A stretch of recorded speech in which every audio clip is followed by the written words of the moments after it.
അകത്തേക്ക് ചെന്നോളൂ. ആ ആ. നീ ഇപ്പൊ വരുന്നതേ ഉള്ളൂ. ആ. ഇളമേ, ആ എന്താ ശബരി? അല്ല ഇന്ന് ഈ വീട് മുഴുവൻ ഡെക്കറേറ്റ് ചെയ്തിരിക്കാണല്ലോ. ഇന്നെന്താ ഫംഗ്ഷൻ? ഓ അത് ശരി, നീ ലണ്ടനിൽ നിന്ന് വന്ന ആളല്ലേ, അതാ ഇതൊന്നും അറിയാത്തത്. ഈ തൃച്ചംബരത്തെ പരമ്പരാഗതമായിട്ട് നടത്തി വരുന്ന ചില ആചാരങ്ങളുണ്ട്, പ്രത്യേകിച്ചും മംഗല്യവുമായി ബന്ധപ്പെട്ട്. കല്യാണത്തിന് മുമ്പ് അതെല്ലാം നടത്തിയേ പറ്റൂ. മൈലാഞ്ചി ചാർത്തലും കുടുംബ പൂജയൊക്കെ നടത്തിയത് നീ കണ്ടതല്ലേ? അതെ, അതുപോലെ ഇന്ന് നടക്കാൻ പോകുന്ന ഈ ചടങ്ങിന്റെ പേരാണ് സ്വയംവര ചാർത്ത്. സ്വയംവര ചാർത്തോ? അതെ, ഈ സ്വയംവര ചാർത്തെന്ന് പറഞ്ഞ സിമ്പിൾ ആയിട്ട് പറയാം, പെണ്ണും ചെക്കനും മാലയിടുന്ന ചടങ്ങാ. പക്ഷേ പരസ്പരം അടുത്തു നിന്ന് മാലയിടുന്ന ചടങ്ങല്ല. പകരം ഒരു 10 അടി ദൂരെ നിന്ന് പയ്യനെറിയുന്ന മാല പെണ്ണിന്റെ കഴുത്തിലും പെണ്ണെറിയുന്ന മാല പയ്യന്റെ കഴുത്തിലും വീഴണം, അത്രേയുള്ളൂ. സംഗതി കൊള്ളാം, സൂപ്പറാ. പക്ഷേ ഹിന്ദിക്കാരുടെ ഓരോ പരിപാടി പോലുണ്ട്. മുഖംമൂടി പോലെ മുല്ലപ്പൂമാലയൊക്കെ ഇട്ട് വരനെ കുതിരപ്പുറത്ത് എഴുന്നള്ളിച്ച് കൊണ്ടുവരുന്നത് കണ്ടിട്ടില്ലേ? അതുപോലെ. അല്ല, ഈ തൃച്ചംബരത്ത് എന്തിനാ ഇതൊക്കെ എന്നാ എനിക്ക് മനസ്സിലാവാത്തത്. ആ എന്തായാലും എൻഗേജ്മെന്റ് അല്ലേ, കുറച്ച് കാശ് പൊടിഞ്ഞാലും കാണാൻ നല്ല രസം ഉണ്ടാവും. പക്ഷെ ഇളയമേ, വരനെറിയുന്ന മാല കൃത്യമായിട്ട് വധുവിന്റെ കഴുത്തിൽ വീണില്ലെങ്കിൽ എന്തു പറ്റും? കല്യാണം കുളമാവോ? ഇതെങ്ങനെ അഖിലേച്ച് കേട്ടിരുന്നെങ്കിലോ, ഇപ്പൊ നിന്നെ ഇവിടെ നിർത്തി കത്തിച്ചേനെ. എന്റെ അമ്മോ, അപ്പൊ ഇവിടെ കോലം കത്തിക്കലും ഉണ്ടോ? എങ്കിൽ ഞാൻ ഇപ്പോഴേ അങ്ങ് പോയേക്കാം. നിക്കടാ അവിടെ. അതെ, നീ സംശയിച്ചതിൽ ചെറിയൊരു കാര്യമുണ്ട്. ഏതെങ്കിലും കാരണവശാൽ വരന്റെയോ വധുവിന്റെയോ കഴുത്തിൽ മാല കൃത്യമായിട്ട് വീണില്ലെങ്കിൽ ആ കപ്പിൾസിന്റെ കല്യാണത്തിൽ എന്തെങ്കിലും പ്രശ്നമുണ്ടാവുകയോ കല്യാണം തന്നെ മുടങ്ങിപ്പോവുകയോ ചെയ്യുമെന്നാണ് വിശ്വാസം. വെറും വിശ്വാസമല്ല, അച്ചിട്ടായിട്ട് തന്നെ സംഭവിക്കുകയും ചെയ്യും, ഉറപ്പാ. എന്റെ അമ്മോ, എന്തായാലും ഞാൻ തൃച്ചംബരത്ത് വന്ന് ജനിക്കാഞ്ഞത് മഹാഭാഗ്യം. അല്ലെങ്കിൽ എന്തായാലും എന്റെ സ്ഥിതി. ചേച്ചി വരുന്നുണ്ട്. ചേച്ചിയോട് നീ ഇങ്ങനെയൊന്നും കോമഡി പറയാൻ പോവല്ലേ, അറിയാലോ സ്വഭാവം.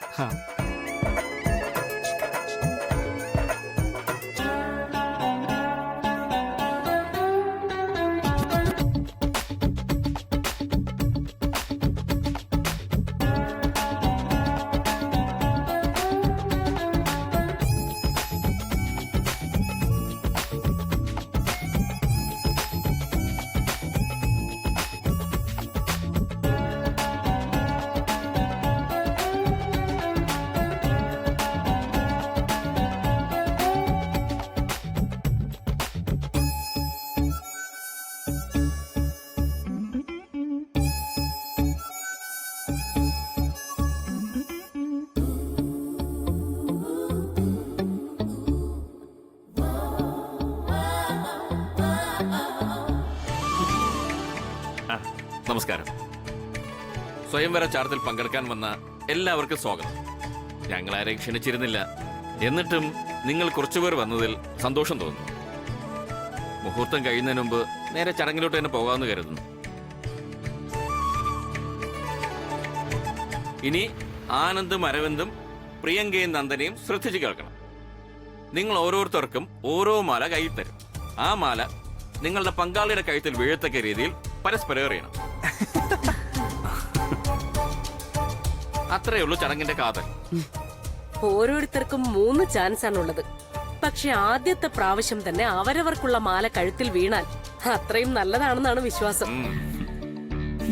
ഞാൻ ഏറ്റു. വിലാസിനി, ആ ചേച്ചി, മാല റെഡിയല്ലേ? ആ റെഡിയാ, എടുത്തിട്ട് വരാം ചേച്ചി.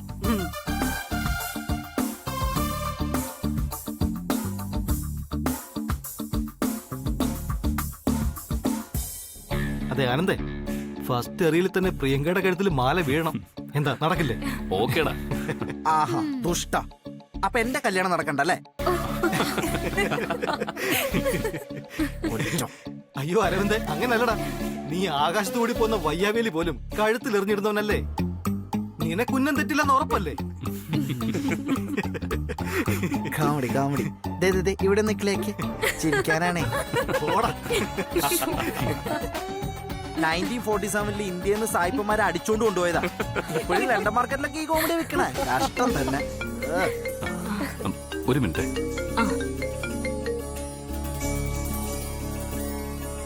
ഹലോ, യാ സ്പീക്കിംഗ്. ഏയ് wow great. Thank you so much.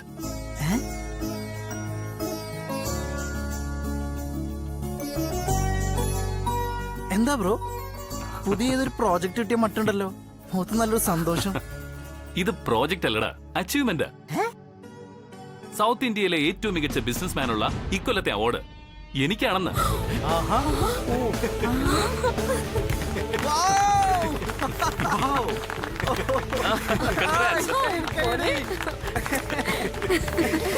ഒളിച്ചു പച്ച. ഇതോടൊപ്പം ഒരു അവാർഡ് കൂടി ഉണ്ടമ്മേ നമുക്ക്. അതെന്താ 2 അവാർഡ്? ആ അതെ, സൗത്ത് ഇന്ത്യയിലെ മികച്ച ബ്രാൻഡ് അംബാസിഡറിനുള്ള award Anand group of herbal beauty പ്രോഡക്റ്റിന്റെ അംബാസിഡർ കല്യാണി ദാസിന. Well done. Very good. Bro double treat ആണ് കേട്ടോ. ഓക്കേടാ.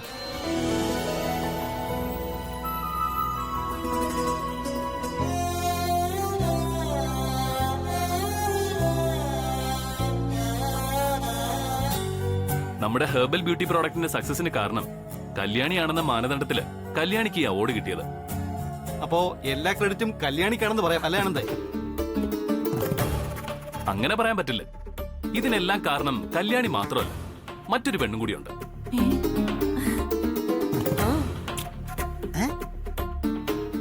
ആനന്ദേ, അതേതാ മറ്റൊരു പെൺകുട്ടി? പ്രിയങ്കയാണോ? ഏയ് അല്ല, ആ ലോഗോയിലെ കണ്ണുകളുടെ ഉടമയായ പെൺകുട്ടി.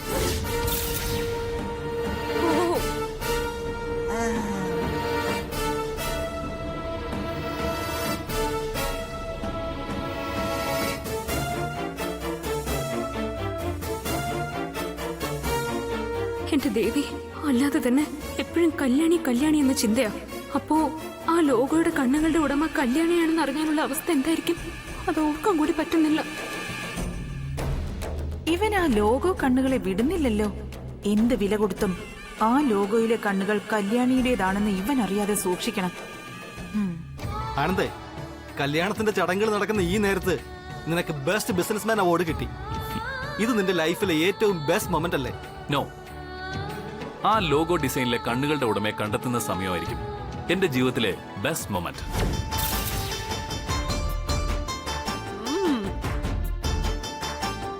ഞാൻ ഇങ്ങനെ പറയാൻ കാരണം ഇത്രയധികം വിജയം നേടാൻ പറ്റിയത് എന്റെ കഴിവുകൊണ്ട് മാത്രമല്ല, ആ ലോഗോ കണ്ണുകളുടെ ആകർഷണീയത കൊണ്ടാണ്. അതാ ഞാൻ പറഞ്ഞത്, ആ ലോഗോ കണ്ണുകളുടെ ഉടമയെ നേരിൽ കാണുന്ന ദിവസമാ എന്റെ ജീവിതത്തിലെ മറക്കാനാവാത്ത നിമിഷമെന്ന്. Okay fine.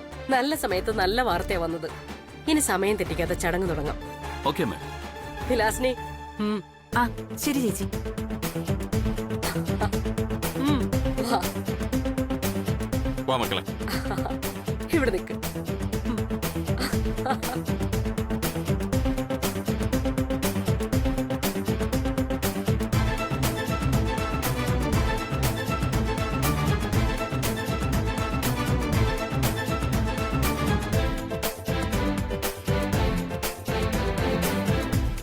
കൊടുക്കൂ.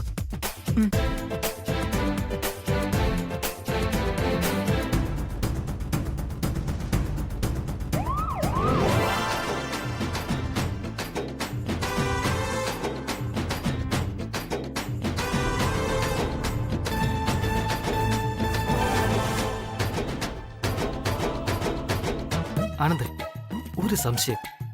ആ ലോഗോയിലെ കണ്ണുകളുടെ ഉടമയാണോ കല്യാണിയാണോ? ആരാ നിന്നെ കൂടുതൽ ഇംപ്രസ് ചെയ്തത്? ഈ നേരത്തെ ചോദിക്കേണ്ട ചോദ്യമാണോടാ ഇത്? അതല്ല, ചോദിക്കാനുള്ളത് സമയത്ത് ചോദിക്കണമല്ലോ. പല പ്രണയങ്ങളും ഇല്ലാതെ പോകുന്നത് ആ ഒരൊറ്റ കാരണം കൊണ്ടാ. കല്യാണി, പ്രിയങ്ക, ആ ലോഗോ കണ്ണുകളുടെ ഉടമ, ഇതിലാരെയാ നിനക്ക് കൂടുതൽ ഇഷ്ടം? അതിനനുസരിച്ചാ നിന്റെ കല്യാണത്തിന്റെ ക്ലൈമാക്സ് ഇരിക്കുന്നത്. അങ്ങോട്ട് മാറി നിൽക്കടാ.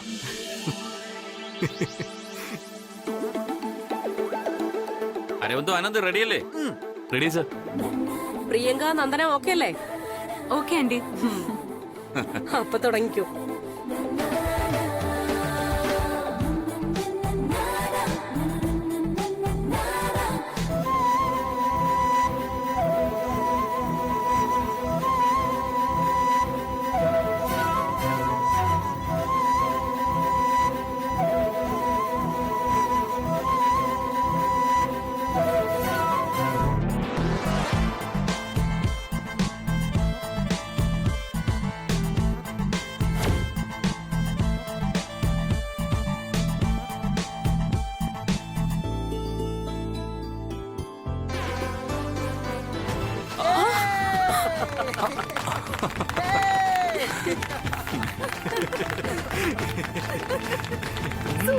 Yes yes nice. Very nice.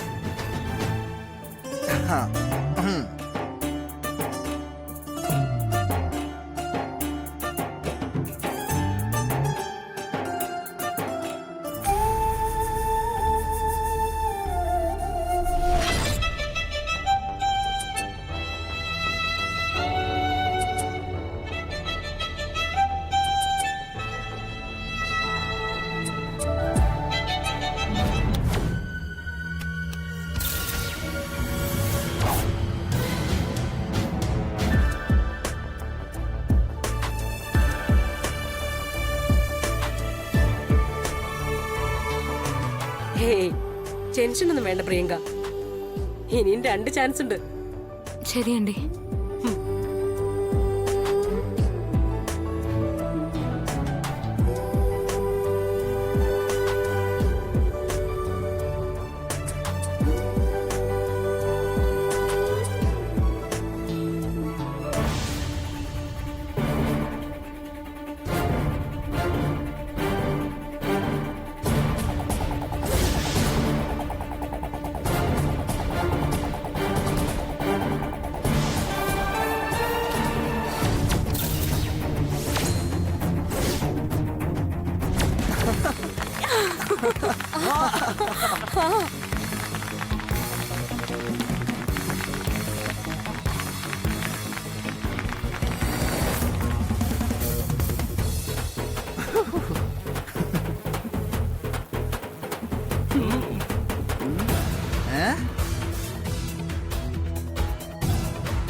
കടോടേ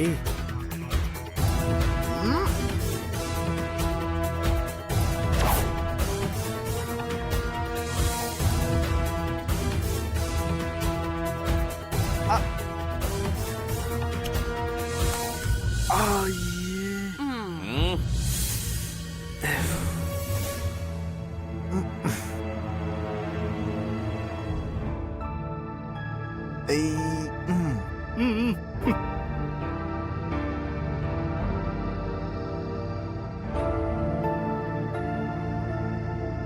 ദൈവമേ.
ആനന്ദേ, ഇത് ലാസ്റ്റ് ചാൻസാ.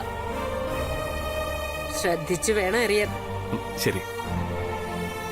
ബ്രോ ധൈര്യമായിട്ട് പറഞ്ഞു, ഇത് കൃത്യമായിട്ട് വീഴും. ആനന്ദ്, ഇങ്ങനെ നൂല് പിടിച്ചെറിയാനൊന്നും നിൽക്കണ്ട. ഇപ്പൊ എറിഞ്ഞ പോലെ അങ്ങ് എറിഞ്ഞാ മതി. വീഴണമെന്നൊന്നും ആർക്കും നിർബന്ധമൊന്നുമില്ല. അപ്പൊ പറഞ്ഞ പോലെ.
നിങ്ങളുടെ പ്രൗഢിക്കും അന്തസ്സിനും ചേരാത്തൊരു പെണ്ണായിരിക്കും മരുമകളായിട്ട് വലത് കാല് വെച്ച് കയറാൻ പോകുന്നത്.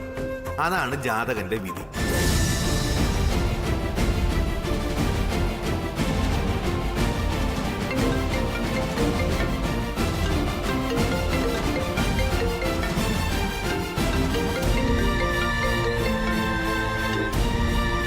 ഹലോ.